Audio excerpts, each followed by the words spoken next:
우리가 저번 시간에는 지구의 공전에 대한 개념, 그리고 연주운동, 황도 12궁 이런 개념들에 대해서 공부를 했고, 이번에는 그 개념들을 가지고 같이 문제를 풀어보는 시간을 가지도록 할게요. 자, 1번 문제 보도록 하겠습니다. 그림은 같은 장소에서 15일 간격으로 초저녁 같은 시각에 관측한 황소 자리의 모습을 순서 없이 나타낸 것이다. 먼저 관측된 것부터 순서대로 옳게 나열한 것은? 이라고 물어봤어요. 자, 그러면 우리가 이 문제를 풀 때 중요한 거, 천체의 연주운동을 활용을 해야 돼요. 여기서 연주운동이라고 하는 게 뭐냐면, 지구가 공전을 하게 되면 우리는 지구의 공전을 느낄 수가 없기 때문에 천체들이 운동하는 것처럼 보이는 겉보기 운동이 일어난다. 그리고 이때 천체의 연주 운동이라고 하면 천체들이 하루에 약 1도씩 어디서 어디로 가느냐? 동에서 서쪽으로, 동쪽에서 서로 이동하는 것처럼 보이는 현상을 우리는 연주운동이라고 한다고 얘기를 했습니다. 자, 이 현상이 일어나는 원인은 일단 지구가 공전하기 때문이다 라고 선생님이 저번 시간에 설명을 했어요. 그 다음에 하루에 약 1도인 이유는 한 바퀴 회전하는데 1년이 걸리고, 한 바퀴는 360도이기 때문에 하루에 1도씩 움직인다고 했죠. 그러면 문제에서 같은 장소에서 같은 시각이라고 얘기를 했어요. 그러면 변수가 없기 때문에 별이 이동하는 모습이 그대로 보여야 돼요. 그 다음에 15일 간격이라고 했으니까 그 차이는 명확하게 드러나게 되겠죠. 그러면 이제 그림을 보니까 다의 그림이 가장 높이 떠 있고, 그다음에 가가, 그다음 나가 거의 아래로 져 있는 지금 그림이 나타나고 있죠. 자, 그럼 여기서 문제를 푸는 방법은 두 가지가 있어요. 별들이 움직이는 경로 자체가 이렇게 대각선으로 그려지기 때문에 시간이 지날수록 점점 아래로 떨어지게 돼요. 그래서 위에서 아래로 가는 순서로 여러분들이 골라도 되고, 연주 운동이기 때문에 서쪽에 가까워지는 거, 동에서 서로 이동하는 순서대로 골라도 되는데, 그 순서대로 여러분들이 고르게 되면 다가 가장 먼저고, 그 다음에 가가 될 거고, 그 다음에 나가 돼야 되겠죠. 그래서 정답은 4번이 됩니다. 이런 천체 연주 운동 문제는 보통 같은 장소, 같은 시각이라고 주어지게 돼요. 그러면 여러분들은 문제에서 같은 장소, 같은 시각, 별자리가 주어졌을 때, 이 문제는 연주 운동을 사용해서 풀어야 되겠구나 라는 걸 떠올리면 될 것 같습니다. 그러면 1번은 이렇게 풀도록 하고 2번으로 넘어가도록 할게요. 자, 2번. 그림은 황도 12궁을 나타낸 것이다. 이에 관한 설명으로 옳은 것만을 보기에서 있는 대로 고른 것은?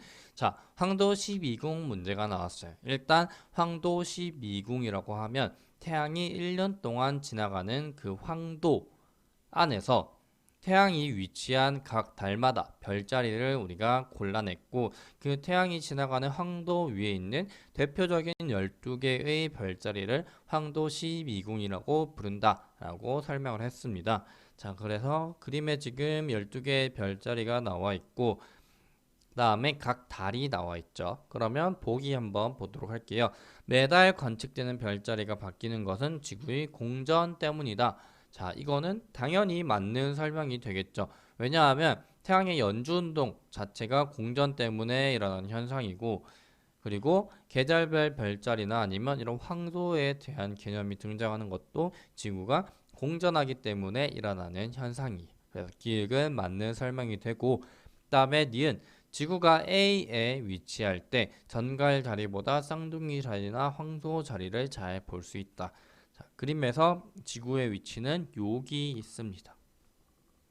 자, 그러면 여기서 중요한 사실, 태양이랑 같은 방향에 위치한 별자리들은 우리가 관찰을 할 수가 없다라고 했죠. 왜냐하면 태양빛이 너무 밝기 때문에 별을 볼 수가 없다. 그래서 정확히 태양과 같은 방향에 있는 12월 별자리부터 11월이나 1월 별자리는 우리가 잘 볼 수가 없어요. 대신 이거의 반대쪽, 자, 지구가 밤이 됐을 때 보이는 얘네들, 이 별자리들은 우리가 잘 관찰을 할 수 있다라고 얘기를 했습니다. 그래서 지구가 A에 위치할 때는 이런 전갈 자리보다는 쌍둥이 자리나 황소 자리가 잘 보이게 되겠죠. 그래서 니은은 맞는 설명이 돼요. 다음에 디귿, A로부터 3개월 후 태양은 사자자리 부근에 있다. 이거는 지구의 공전 방향을 알아야 되는데 지구의 공전 방향은 서쪽에서 동쪽. 그러니까 A로부터 3개월 뒤에는 요만큼 이동을 해서 지구가 이 위치에 오겠죠. 그러면 지구가 이 위치에 있을 때 태양의 방향 쭉 꺼서 연장을 해보면 물병자리 부근에 위치를 하게 됩니다. 사자자리는 정반대쪽에 있죠. 그래서 디귿은 틀린 설명이 됩니다. 그래서 정답은 3번이 될 거고, 이런 황도 12궁 문제에서 단골로 나오는 게 니은 보기 같이 몇 월에 있을 때 몇 월 별자리가 보인다. 그 다음에 태양은 어느 쪽 방향에 있다. 라는 내용이기 때문에 이거를 여러분들이 헷갈리지 말고 잘 판단을 할 수 있으면 좋을 것 같습니다. 자, 그 다음에 3번으로 넘어가도록 할게요.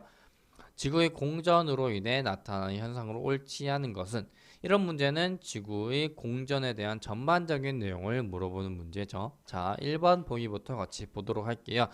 태양이 동쪽에서 떠서 서쪽으로 진다. 이거는 앞에서 우리가 자전을 할 때 얘기를 했는데 지구의 자전에 의한 현상이죠. 태양의 일주운동이에요. 그래서 1번이 지금 틀린 설명이 될 거고, 그 다음에 2번 보도록 할게요. 태양을 기준으로 별자리의 위치가 달라진다. 자, 이게 별의 연주운동이 됩니다.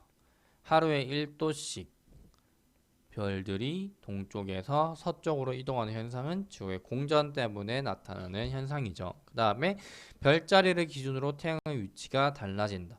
이거는 태양의 연주 운동이죠. 태양의 연주 운동 방향은 서쪽에서 동쪽이고 이것 또한 지구가 공전하기 때문에 나타나는 현상이다 라고 얘기를 했습니다.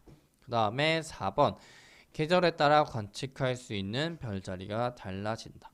이거는 계절별 별자리라고 얘기를 했죠. 각 계절마다 관찰할 수 있는 별자리가 다른 이유는 일단 지구가 공전을 하고 있고 태양과 같은 방향에 있는 별자리는 관찰하기가 어렵다. 그래서 태양과 반대쪽에 있는 별자리들이 우리가 각 계절마다 볼 수 있는 별자리다 라고 얘기를 했습니다. 그래서 4번은 지구의 공전에 의한 현상이고, 다음에 5번, 태양은 별자리를 배경으로 서쪽에서 동쪽으로 이동한다. 자, 이거는 위에 태양의 연주운동과 같은 설명이 되죠. 그래서 서쪽에서 동쪽으로 이동하게 되고 태양이 이동하는 이런 길을 우리는 황도라고 부른다라고 했죠. 그래서 그 황도 위에 있는 대표적인 12개의 별자리가 황도 12궁이다 라고 얘기를 했습니다. 자, 이렇게 지구의 공전까지 같이 한번 봤는데 지구의 공전은 자전과 함께 문제가 섞여서 나올 수도 있고 지구의 자전은 서에서 동, 그 다음에 태양이 뜨거워지는 건 동에서 서, 전체 일주운동은 동에서 서. 근데 태양의 연주운동 방향은 또 서에서 동. 근데 별의 연주운동 방향은 동에서 서. 그 다음에 지구의 공전 방향은 서에서 도. 엄청나게 헷갈리죠. 서에서 동, 동에서 서. 이게 엄청나게 헷갈리고 반시계 방향, 시계 방향 이것도 많이 헷갈려 해요. 그래서 이거를 여러분들이 떠올릴 때 단순하게 외우는 게 아니라 그림으로 그려서 학습을 하는 게 가장 좋습니다. 그래야 안 헷갈리고 머릿속에 잘 남을 수가 있겠죠. 그리고 자전과 공전에 의해서 나타나는 현상도 헷갈리지 말고 잘 구별을 해야 돼요. 일주운동이라고 하면 자전이고 연주운동이라고 하면 일단 공전이겠죠. 그 다음에 황도 12궁 이런 것도 있으니까 잘 복습을 하면 좋을 것 같습니다. 자, 다음에 다음 시간에는 달의 공전과 달의 위상 변화에 대해서 학습을 할 텐데 이 달도 지금 태양계 안에 들어있는 중요한 천체고 지구에서 태양이 졌을 때 밤하늘을 밝혀주는 건 이 달이죠. 이 달이 지구에는 매우 중요한 요소이기 때문에 이거에 대해서도 같이 한번 배워보도록 할게요. 자, 그러면 오늘은 여기까지 하도록 하겠습니다.